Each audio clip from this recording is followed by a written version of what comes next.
Tá bom, agora eu vou começar. Ah,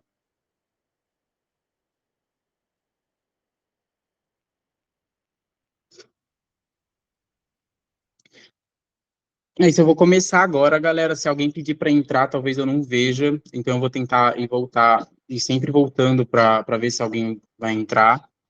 Mas então, galera, hoje eu pensei em conversar com vocês primeiro um pouco sobre o curso, um pouco sobre o que eu acho da matemática, o que eu acho de como tem que ser uma aula. Vocês estão me ouvindo bem? Mas acho que estão, né? O celular tá Sim, certinho. sim. E primeiro, eu quero, para mim, eu acho que para o ensino à distância ficar completo, assim, porque ele tem muitas coisas boas, né? Conseguir estudar dentro da sua casa e a variação. Tipo, eu sou de São Paulo, vocês eu vi que a maioria é do Sul. E é muito legal isso, essa interação, essa diferença. E para mim, eu acho que para dar aula, a gente tem que entender as diferenças de cada aluno e o conteúdo não tem que ser o mesmo, porque cada pessoa aprende diferente. Eu acho que o que falta no EAD é a discussão, é a interação, é o diálogo. Então, eu quero que vocês sempre, se é do Piauí, se tiver alguém de São Paulo, eu vi que tem, acho que 1%, 2% dos alunos que é de São Paulo, mas eu sou aqui do interior de São Paulo, mas também ia perguntar quem gosta de matemática, como que vocês estão com matemática, para vocês escolherem matemática. Não sei, talvez vocês querem ficar melhor, talvez vocês querem pegar o básico. Como que vocês estão com matemática? Porque eu acho que para a gente fazer esse curso, estudar, para vocês realmente aprenderem, precisa da nossa discussão, do nosso diálogo, e também de vocês fazerem ainda bem que tem gente que gosta. A dificuldade é normal, porque como que eu vou mostrar para vocês, a matemática realmente é uma linguagem nova. Vocês têm, é como se vocês forem falar inglês, sabe? Não é de uma hora para outra. Tem os símbolos, tem cada coisa ali dentro. E o conjunto é uma matéria. Ah, tem que ir com calma. Mas enfim, galera, a introdução que eu ia passar para vocês é sobre o Enem, que eu ia falar depois, né? Mas é o TRI, né? Fazer as questões fáceis primeiro, deixar as difíceis para depois, que daí vai dar tudo certo. Porque as questões fáceis do Enem são tranquilas se você estudar, sabe? A matemática, se você entender ela, vai ser tranquila. Eu espero ajudar vocês, eu e a professora Roberta. Mas, enfim, eu vou disponibilizar para vocês uma lista de matemática básica para vocês ir treinando. Hoje eu vou passar uma coisinha de matemática básica ou outra, mas eu vou focar em conjunto, tá bom? Eu vou mostrar para vocês a lista de matemática básica. Olha, o começo está bem tranquilinho. Vocês estão conseguindo ver? Está muito pequeno? Então, o começo é bem tranquilo. Somar, sabe? Menos 19, menos 11, mais 30, menos 13, coisa de saldo, antecessor, sucessor. Aqui, isso, usando os símbolos. Olha, calma, deixa eu pegar a caneta aqui. Caneta.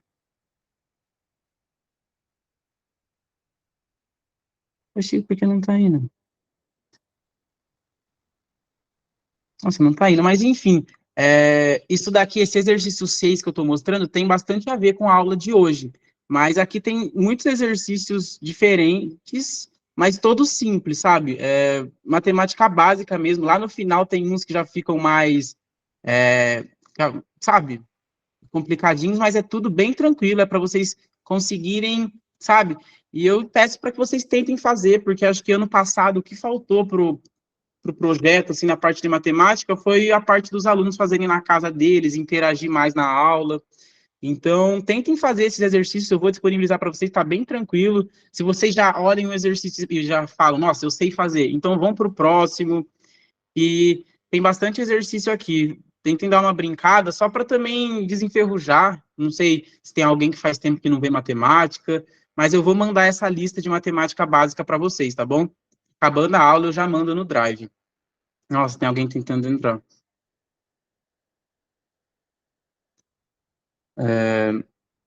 Onde eu estava? Então, a lista de matemática básica, que eu vou disponibilizar para vocês, e agora a introdução, que eu vim falar um pouco de como a gente conta, né? Porque às vezes a gente não para pensar que a nossa contagem, né? O 1, 2, o 3, o 30, o 40, antes não era assim.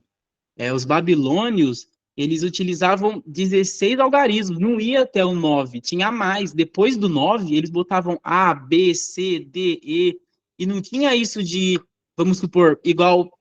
Ah, eu vou chegar. Vamos lá, vamos ler com calma. Hoje, na nossa cultura, contamos de 10 em 10, utilizando 10 algarismos. Ou seja, utilizamos o sistema decimal. E além por cima, e além por. Nossa, e além nossa, eu escrevi errado aqui. É um sistema posicional. A ordem importa e se conta da esquerda para a direita. Ó, 4.000, primeiro, 341. O que é o 341? É o 1 vezes 10 a 0. Ah, galera, só um adendo que vai atrapalhar as nossas aulas. A minha lousa digital que eu tenho aqui, ela meio que deu uma quebrada, então quando eu escrevo, dá um delayzinho. Por isso que a letra tá tão feia assim, tá bom? Mas eu vou tentar arrumar ela. Mas, enfim, para você dividir o 341, você pode dividir assim, 3 vezes 10 ao quadrado, que é 300, que é a ordem 3, 4 vezes 10 a 1, 1 vezes 10 a 0, e esse é o número 341. O 4.752,2 é o 4 vezes 10 ao cubo, que é 4.000, 7 vezes 10 ao quadrado, mais 5 vezes 10 a 1, mais 2 vezes 10 a 0, mais 2 vezes 10 a menos 1. 10 a menos 1, como vocês sabem, opa, olha bem que eu falei. 10 a menos 1, quando é negativo o expoente, você coloca. Oh, meu Deus do céu. Só porque começou a aula. O 1. Ai. Vocês viram, né? Só porque eu falei, tá travando aqui. Mas, enfim, só queria dizer que não era assim que funcionava antes, não era nem posicional. Vamos supor, o 3 aqui, no 341, ele tá 3 é menor que 4. Só que como ele está para a esquerda do 4, ele vale mais. Ele tem valor de 300, enquanto o 4 tem valor de 40. Entenderam? Então, a posição importa muito. E nem sempre foi assim. A gente utiliza isso, sabe? Porque a matemática, conforme... Cada cultura tem uma matemática, sabe? Porque cada cultura cria símbolos diferentes. E a história da matemática é muito doida, porque a gente acaba percebendo que a matemática foi criada para a gente, assim, sabe? Mas então, não confundir esse processo que eu estou fazendo de dividir em ordem o número com notação científica. São duas coisas diferentes. Isso de ordem tem a ver com isso daqui, olha. A primeira ordem é a classe das unidades. A segunda ordem é a classe das dezenas. Isso eu acho que vocês sabem, né? É mais para vocês terem familiaridade com o que vocês estão estudando, né? Mas eu vou passar meio batido com isso para a gente conseguir falar de conjunto. Mas então, sobre o começo da matemática também, eu acho que a gente tem que falar de Euclides. Todo mundo deve ter ouvido falar de Euclides já, e o livro que fez o nome dele, que fez tudo, foi Os Elementos de Euclides. Não sei se vocês sabem, mas o livro Elementos foi o segundo livro mais vendido na história. Ele só perde para a Bíblia, esse Elementos de Euclides. E ele foi escrito em 300 anos antes de Cristo.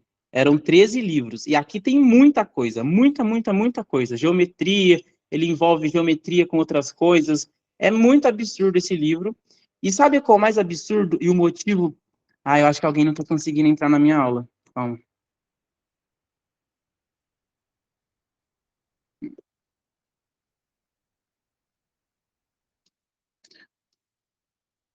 Oi, galera, tudo bem?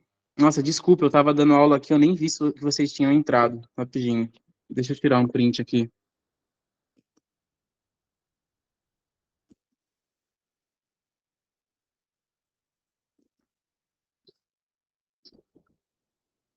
Acho que a Isis está me ajudando também a aceitar as pessoas, porque quando eu tô dando aula eu não consigo ver quem tá entrando.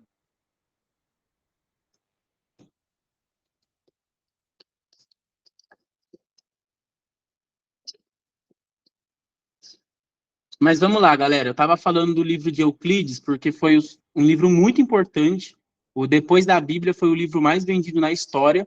E por que eu trouxe ele? Eu falei aqui primeiro de número, porque o Euclides, eles não usavam número naquela época, eles usavam traços. Os números eram traços, sabe? Então ele fez toda essa matemática de geometria que a gente conhece hoje com traço. Então, não importa se a gente está trabalhando com número, sabe, ou com traço, ou tinha chineses que trabalhavam meio que fazendo buracos no chão para contar. Importa que a matemática é a ciência que estuda as contagens, estuda as coisas naturais e... Calma, acho que tem alguém tentando entrar de novo. Mas, enfim, como ciência, a matemática evolui conforme o tempo, conforme a necessidade. Por isso é tão difícil a gente falar, o que usa a equação de segundo grau hoje em dia? Bhaskara.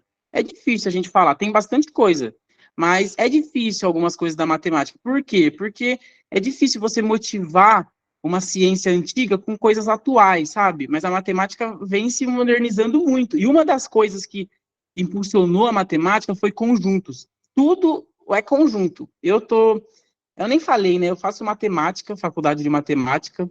Eu tô no 4º ano. Eu vou ligar minha câmera de novo. Nossa, aqui tá um calor, porque entrou bastante gente.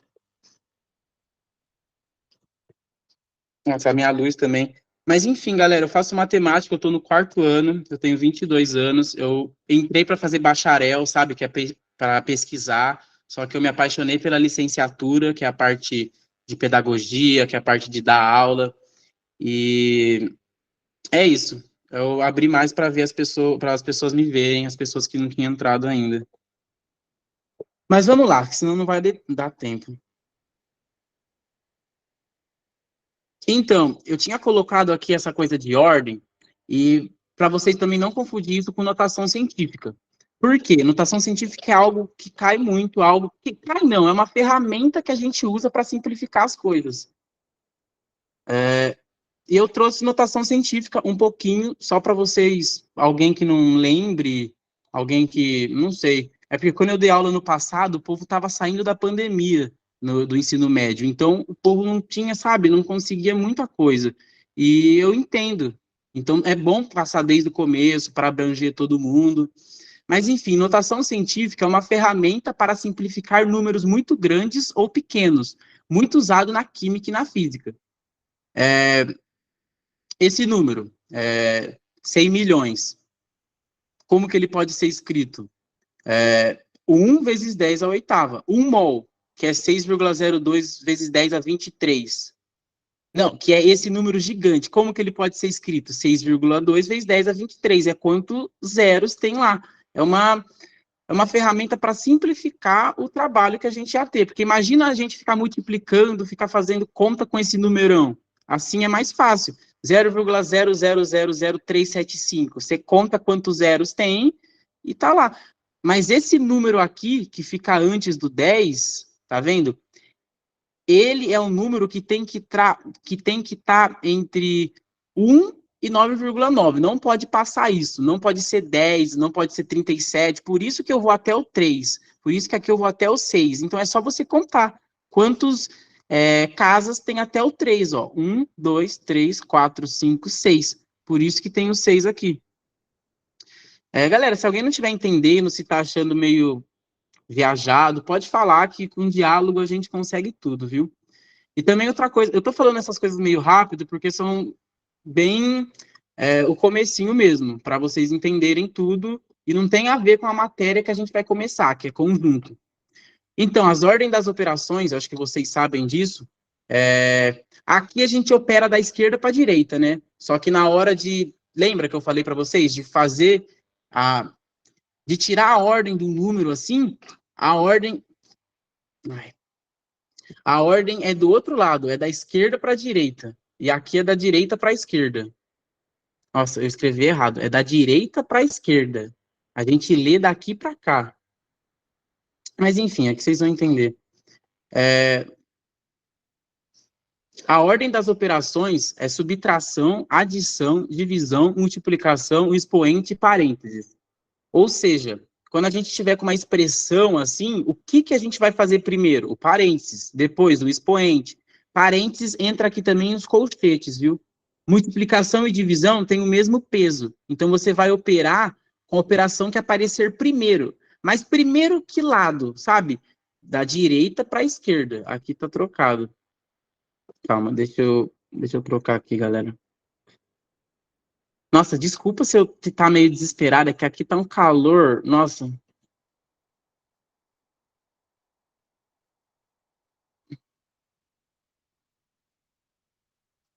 Mas enfim, galera, vamos achar o valor disso rapidinho, só para colocar isso em prática. O que a gente faz primeiro aqui?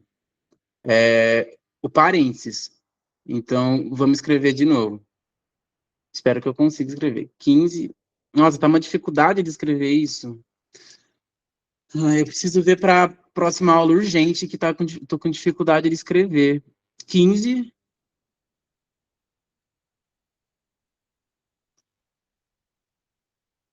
menos 12. Ai, meu Deus do céu, velho. Nossa, desculpa, viu, galera? O que, Kaique? No A, no lado esquerdo da tela, tipo, eu vou escrever e parece a minha lousa digital tá com mau contato. Então parece como se eu estivesse segurando a caneta na lousa digital, mas eu não tô, sabe? Eu tô com a maior delicadeza do mundo, mas a lousa tá com uma sensibilidade ruim, então ela pensa que eu tô segurando, por isso que os símbolos estão indo errado. Nossa, era tudo que eu menos queria, era isso agora. 15 menos, por isso que é difícil o EAD também, né? Porque, nossa,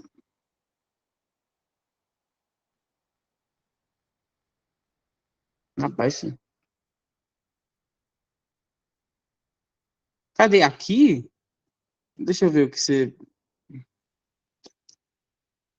Tenta clicar naquele A, na barra embaixo do lado esquerdo da tesoura. Então, a tesoura que você diz é aqui no canto superior esquerdo?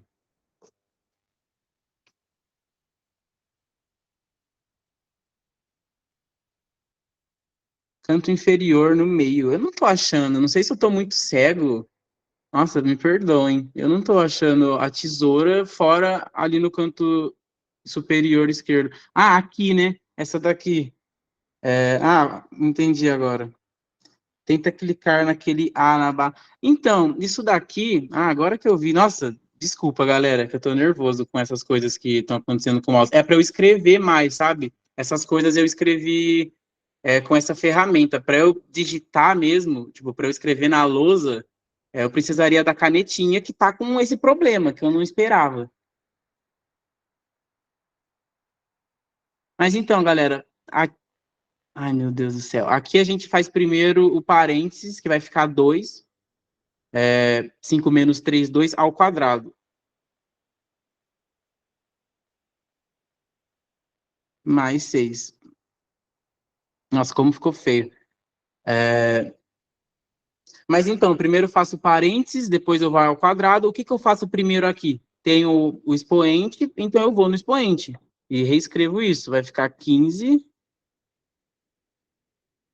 menos 12 dividido por 3 vezes 2 ao quadrado. 3 vezes 4 mais 6. O que eu faço agora? Eu tenho um menos aqui e o divisão aqui e o vezes aqui. Eu faço primeiro a divisão. Por quê? Porque a divisão e a multiplicação têm peso maior, mas a divisão está primeiro. Entendeu? Como elas têm o mesmo peso, você vai escolher a que tiver antes, da direita para a esquerda. Então a gente vai fazer aqui 12 dividido por 3, que vai dar 4. Então vai ficar. É a mesma coisa que expressão numérica, sim, Ingrid, só que a diferença é que expressão. Isso é exatamente expressão numérica. Eu ia falar de expressão algébrica. Vocês já ouviram falar de expressão algébrica? Expressão algébrica é a mesma coisa, só que os termos acompanham x, sabe? Acompanham alguma incógnita, y, x, y. Isso é expressão algébrica. É, mas sim, é uma expressão, sim. 15 menos. Se a minha letra tá muito feia, eu tô batendo tecla nisso porque eu tô inconformado. Que a minha lousa tá ruim. 12 dividido por 12. Ai, foi errado.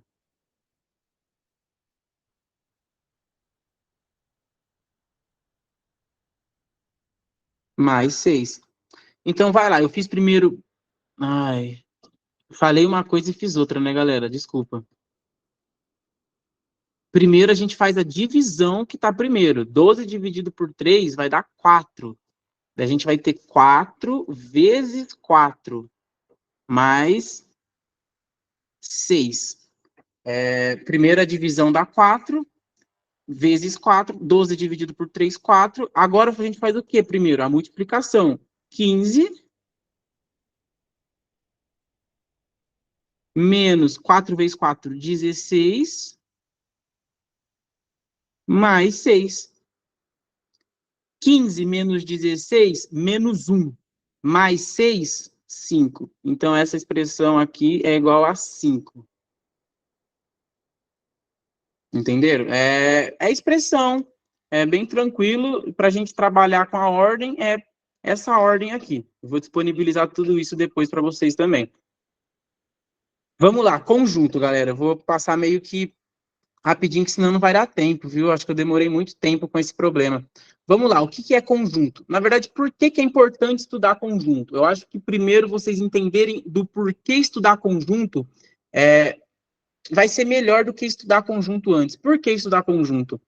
A matemática, em 1800, um cara chamado George Cantor, ele estava estudando as coisas de infinito, de conjunto infinito, e ele descobriu que conjuntos...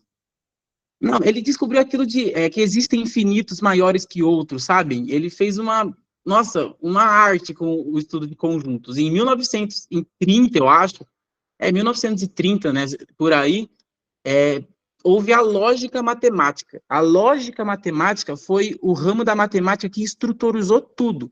A matemática é assim hoje, toda bonitinha, certinha, porque teve alguma coisa que pegou e colocou normas nela, verdades absolutas, tipo axiomas. Tem coisa na matemática que não tem prova, que não tem demonstração, que é porque é, tipo ponto. Vocês sabem o que é um ponto? É um axioma. Elemento, conjunto, é tudo um axioma, são coisas que foram ditas como verdade para construir alguma coisa, sabe? Foi uma construção humana. E a partir de 1930, com a criação da lógica, que a matemática ficou assim como ela é hoje. E a gente fica pensando, isso será que ajudou? Ajudou quem? Porque muitas pessoas têm dificuldade com a matemática hoje em dia, e talvez pode ser por causa desse jeito que apresentam ela, sabe? Eu trouxe para as próximas páginas uns exemplos disso. Mas, enfim, conjunto. Primeira matéria que se estuda em matemática é lógica. A lógica. E depois conjunto. Lógica e conjunto caminham junto. Nossa, até rimou. Mas para estudar conjunto, vocês têm que saber um pouco de lógica. Não vai dar tempo de passar lógica aqui, também não é o foco, porque não cai em vestibular. Mas muitas das coisas que a gente vê em matemática é por causa da lógica, sabe? Eu vou falar um pouco disso depois. Mas, enfim, de conjuntos. Eu estou no 4º ano da matemática e minhas matérias na matemática giram em torno de conjuntos. A gente aprofunda muito em conjuntos e nas relações entre dois conjuntos e em certos tipos de conjuntos. Então, parece que conjuntos é algo bobo, mas, nossa, matemática está toda ali no conjuntos, porque é algo bem... Vamos lá. A noção matemática de conjunto é praticamente a mesma que se usa na linguagem comum, no cotidiano. É o mesmo que agrupamento, classe, coleção, sistema. Eis alguns exemplos. Conjunto das vogais, conjunto dos algarismos romanos, conjunto dos números ímpares positivos, conjunto dos planetas do sistema solar, conjunto dos números primos positivos, conjunto dos naipes das cartas de um baralho, conjunto dos nomes dos meses de 31 dias. Olha só que não tem só número. Conjunto pode ser de qualquer coisa. Na matemática a gente vai estudar de números, mas primeiro estou mostrando que conjunto é de qualquer coisa. Um elemento de um conjunto pode ser uma letra, pode ser um número, um nome. É importante notar que um conjunto pode ser elemento de outro conjunto. Por exemplo, o conjunto das seleções que disputam o Campeonato Mundial de Futebol também é um conjunto formado por equipes de futebol, que por sua vez é formado por conjunto de jogadores. E galera, a gente vai indicar um conjunto sempre por letra maiúscula. Sempre que a gente quiser falar de um conjunto, a gente vai falar de letra maiúscula. Conjunto das vogais. E como a gente descreve um conjunto? A gente não vai escrever ele assim, conjunto das vogais. É sempre entre barra. O que é o conjunto das vogais? Abre a barra. Quando a gente abre a barra, a gente já está subentendendo que é um conjunto. Conjunto das vogais, o que é? A, E, I. Vocês viram como tá difícil, né? Tá para escrever um I, tá difícil. I, O. Ai, meu Deus do céu. U. Então, esse é o conjunto das vogais. Conjunto dos números primos positivos. 2, 3, 5, 7. É sempre em chave assim que você abre. Para mostrar, para enumerar um conjunto, é sempre assim, em chave. Tem outro jeito, eu vou trazer nessa aula mesmo. Esse jeito aqui é por uma. Eu vou chegar nisso. Mas eu ia fazer todos aqui, mas vocês podem fazer também. Conjunto dos algarismos romanos. Você abre a chave. É... Opa, foi errado. Conjunto dos algarismos romanos vai ser o quê? I, V, X, L, M, sabe? I é 1, V é 5. Abre a chave e fecha a chave, porque sempre conjunto tem que ser entre chave. Daí você pode chamar esse conjunto de A, de B, é sempre com letra maiúscula, galera. Isso é super importante, tá bom? E o elemento do conjunto com letra minúscula, tipo conjunto das vogais, A, E, I, O, U. Para a gente representar é com letra minúscula. Vamos ir para o próximo. Como descrever um conjunto? Isso que a gente estava falando. Em geral, existem dois modos de descrever um conjunto. Escrevemos, citamos, né? Enumeramos os seus elementos, que é que nem que a gente está fazendo aqui. A, E, I, O, U. A gente está descrevendo um conjunto citando os elementos que tem dentro dele. Vocês entendem isso? Tipo, se eu pegar e der isso daqui, eu estou enumerando os elementos. Então, o conjunto já fica dado. Já fica... Então, e o outro jeito é dando uma propriedade característica dos seus elementos, que vai estar na outra página. Mas... escrevendo os elementos, fica assim, ó. Quando o conjunto é dado pela enumeração de seus elementos, devemos indicá-lo escrevendo seus elementos entre chaves. Exemplo, conjunto das vogais, A, E, I, O, U, foi o que a gente fez. Conjunto dos algarismos romanos, I, V, X, L, C, D, M. Conjunto dos nomes de mês de 31 dias, janeiro, março, maio, julho, agosto, outubro, dezembro. Sempre entre chave. E conjunto também pode ser infinito. Eu estou falando de conjunto finito, mas pode ser infinito também. Rapidinho, galera, só para eu saber, porque eu posso passar isso mais rápido. Alguém nunca estudou conjunto? Alguém tem muita dificuldade em conjunto? Ou está tudo tranquilo para vocês até agora? Todo mundo já viu isso, né? Na verdade, até agora só está sendo dia a dia o que é um conjunto, né? Tá tranquilo. Nossa, era para eu acabar. Olha, olha, só vou mostrar para vocês. Era para eu acabar tudo isso daqui hoje e passar exercício para vocês. Só que não vai dar tempo, já falta 10 minutos. Tá, mas enfim, galera, o conjunto pode ser infinito. Tipo, conjunto dos números ímpares, positivos, né? Ímpar. 1, 3, 5, 7, 9, 11, 13. Isso vai infinitamente. Então, como a gente faz? Abre a chave, escreve algum dos elementos e 3 pontinhos, as reticências. Isso já vai ficar subentendido que é o conjunto dos números ímpares. Dos números primos positivos, existem infinitos primos. Então é a mesma coisa, você escreve alguns e 3 pontinhos, já vai ficar subentendido, sabe? Então, quando a gente descreve um conjunto enumerando os elementos, é assim, a gente abre a chave e coloca alguns dos seus elementos e reticências, ou todos mesmo, se o conjunto for pequenininho. A mesma anotação também é empregada quando o conjunto é finito, só que com grande número de elementos. A gente escreve os elementos iniciais, reticências e depois o último elemento. Conjunto dos números de 0 a 500, os números inteiros. 0, 1, 2, 3, um monte de número aqui e 500. Abre chave, fecha chave. Aqui já está, que é esse conjunto. Quem olhar tem que entender. E se a gente for chamar esse conjunto de alguma coisa, é sempre letra maiúscula. B, C, D, X, sempre com letra maiúscula. Vamos para o próximo. A gente também pode descrever um conjunto através de uma propriedade. Isso é um pouco mais difícil. Isso daqui já entra o que eu disse para vocês de lógica matemática. O que significa isso daqui? Vocês entendem? Deixa eu passar mais uma. Nossa, cadê que eu coloquei? Será que tá para cá?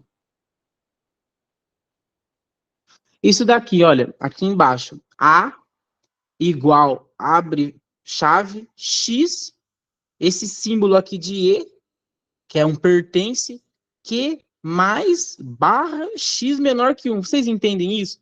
Isso é uma linguagem. Por isso que a matemática é uma linguagem da natureza, sabe? Porque, real, é uma linguagem e foi feito isso na lógica matemática. É por isso que muita gente não entende também, porque tem muitos símbolos que foram criados e tal. Esse símbolo E chama pertence, a gente vai ver agora nessa aula. Essa barra é tal que. Esse que é conjunto dos racionais. Esse mais em cima é o conjunto dos racionais não negativos. Então, tudo tem um significado. E só com essa escrita aqui, eu já simplifiquei e escrevi um conjunto infinito, imenso, sabe? Então, realmente simplifica muito, sabe? Mas, para quem não conhece, pensa que é até outra língua. Mas, enfim, não é difícil, não. Com o tempo vocês vão. Mas vamos lá. Aqui, o que, que seria B, isso daqui? Como que a gente lê? Olha, quando, quando queremos descrever um conjunto A por meio de uma propriedade característica P de seus elementos X, escrevemos.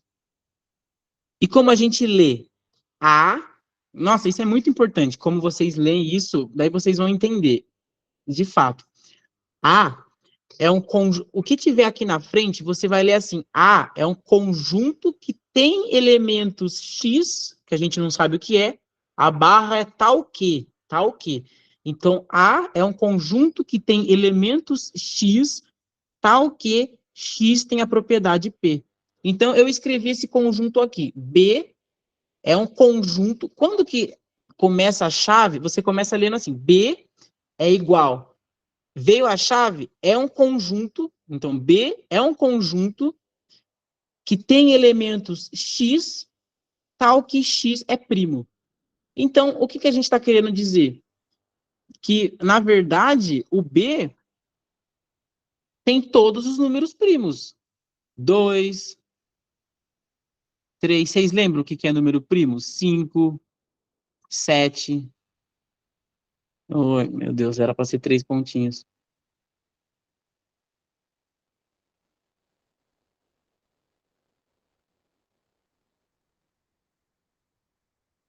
Então, esse conjunto 2, 3, 5, 7, 11, 13, 17, 19 dos números primos, a gente pode escrever ele assim, com reticências, desse jeito aqui, esse jeito aqui do lado direito, é esse jeito aqui. Como descrever um conjunto? O primeiro jeito é enumerando, citando os elementos. É esse jeito aqui da direita. E esse jeito da esquerda é descrevendo um conjunto através de uma propriedade. Entenderam? Olha, vamos para cá. Exemplo. Esse exemplo 1 é um conjunto formado por elementos X, tal que X é estado da região sul do Brasil.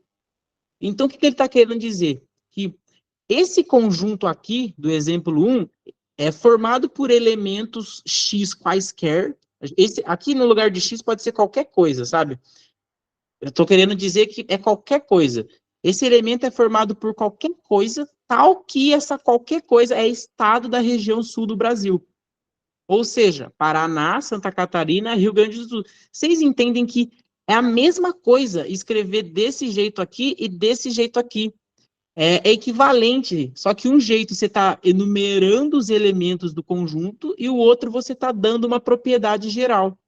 Essa é a diferença. Então, quando aparece, vocês lembram, numa equação de segundo grau, quando aparecia aquilo, solução é igual x pertencente aos reais tal que menos 2 é menor que x, menor ou igual que 7. Sabe quando vocês ouviam desigualdade, chegava, essa era a solução? É o que a gente está fazendo agora. A gente está querendo dizer que a solução é um conjunto formado por elementos pertencentes aos reais, que é outro conjunto, conjunto dos reais, tal que o x é maior que menos 2 e menor ou igual a 7. Tem outro jeito de escrever isso também. Só que esse aqui é o jeito mais compacto, mais, sabe, prático. Por isso que a gente usa isso daqui. Mas esses símbolos aqui diferentes vêm da lógica matemática, entenderam? E não sei se você já viu aqueles exercícios de qual é a negação de tal frase. Essas coisas de negação, de equivalência, é tudo da lógica matemática. Mas, enfim, galera, vocês entenderam isso de descrever um conjunto através de uma propriedade? Aqui não tinha esse pertence aos reais, nesse caso aqui. Só que, dependendo do caso, vai ter. Eu vou explicar também por quê. Esse real aqui é o conjunto universo. Sempre que a gente estiver na matemática fazendo alguma coisa, vai ter um conjunto universo.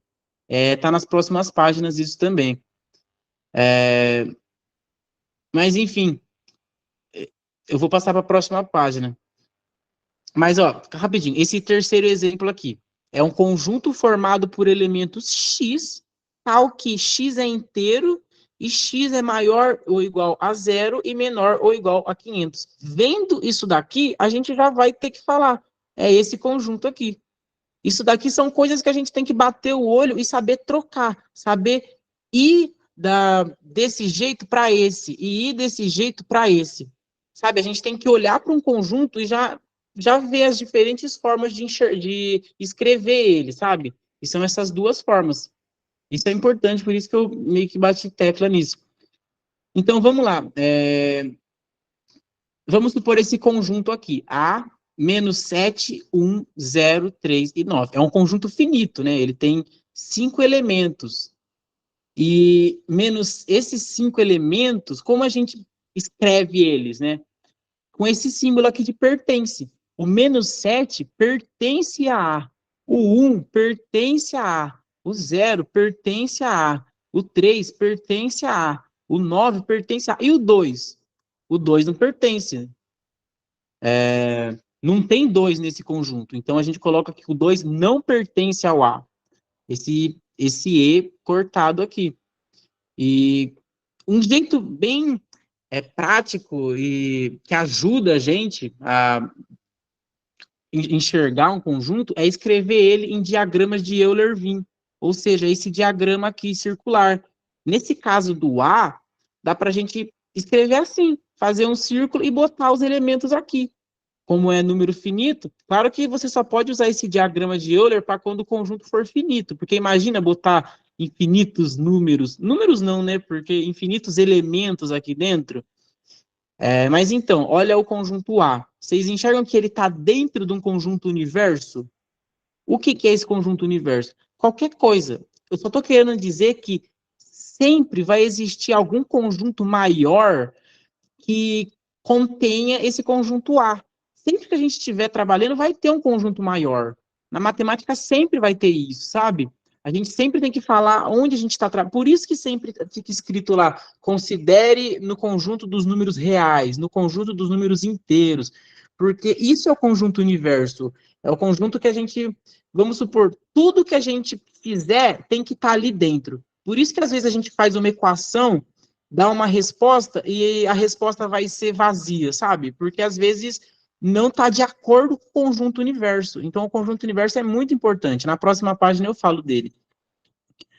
Mas, enfim. Nossa, galera, são 9 horas já. Eu nem consegui falar direito. Mas então, só dando um apanhado para vocês.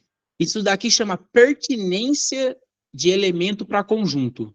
O conjunto pode pertencer ou não pertence, o elemento pode pertencer ou não pertencer a um conjunto. Isso é pertinência. Daí eu ia falar de conjunto vazio, ou seja, aquele conjunto que não tem nada. Conjunto unitário, que é aquele conjunto que só tem uma coisa.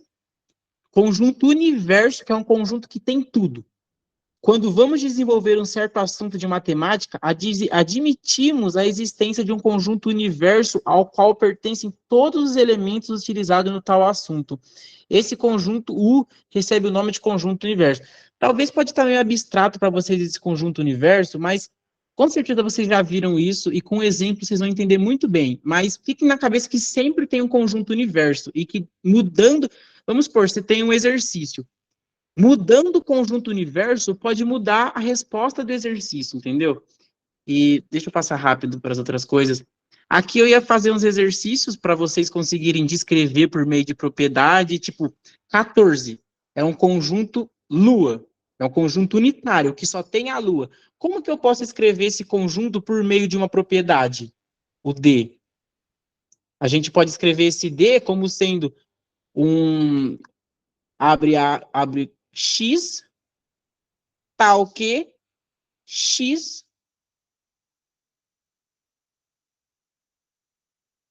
é satélite natural da Terra. Não sei se vocês entenderam, mas se eu colocar aqui o D. Não, e vocês percebam também que essa propriedade, quando a gente vai descrever um conjunto, não precisa ser propriedade matemática. Tipo, esse D, que é um conjunto Lua, ele é a mesma coisa que isso daqui. D é um conjunto formado por elementos X, tal que X é satélite natural da Terra. Quantos satélites naturais tem a Terra? Um só a Lua. Então, esses dois conjuntos são a mesma coisa. É isso que está pedindo exercício, para você trocar, colocar ele em forma de propriedade. E o 15 é ao contrário. Ele está dando o conjunto em propriedade e quer que você enumere eles. Daí, enumerando, você vai contar quantos tem e ver qual conjunto é unitário. Eu vou deixar esse coisa para vocês fazerem também. Conjuntos iguais, a gente ia falar quando o conjunto é igual, que não importa a quantidade de elementos que tem, se os elementos estão repetindo, a gente só conta um elemento no conjunto, sabe? Está escrito aqui também, subconjuntos, tudo. Mas enfim, galera, eu vou deixar isso para vocês, deem uma lida, tentem fazer a lista de matemática básica também, que eu vou passar para vocês, e amanhã a gente se vê, viu? E eu peço desculpa hoje pelo esse problema. Não sei se vocês perceberam, com certeza, mas a minha caneta tá com problema, tá muito difícil de escrever. Agora eu tô conseguindo. Mas eu acho que a gente deu uma perdida no começo da aula por isso, viu? Mas espero que vocês tenham gostado. Eu tentei trazer um pouco de história assim da matemática. Eu sempre vou tentar trazer também. E a gente vai continuar com o conjunto, viu?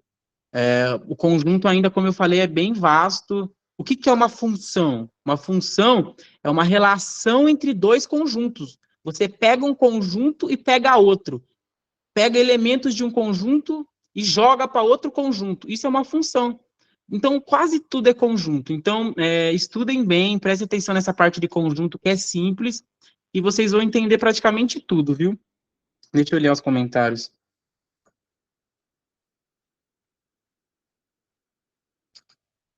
Mas então, peço desculpa de novo, porque foi um problemão isso da minha lousa digital, e por hoje é só, viu, galera?